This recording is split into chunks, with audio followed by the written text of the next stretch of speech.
Hello friends, welcome to my another blog. এটা হচ্ছে আমার মায়ের পুজো, এটা হচ্ছে আমার ভাইঝি। আপনারা জানেন আমি এখানে ফল খাচ্ছি।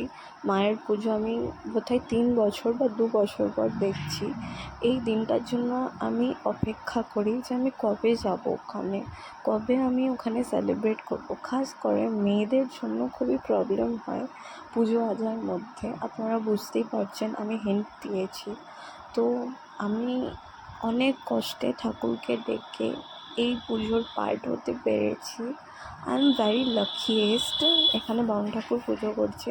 মানে এই দিনটাকে আমি এতটাই এনজয় করি, এতটাই ভক্তি করে ডাকি। বাতাসা চড়ানো, ডন্ডি কাটা, ধুনুচি পোড়ায়, কোলে বসা মায়ের, পুষ্পাঞ্জলি দেওয়া, মায়ের কাজ করা, মাকে ডাকা, মায়ের আরতি, কত কিছু। খাস করে বাতাসা চড়ানোটা আমার সবথেকে এনজয়।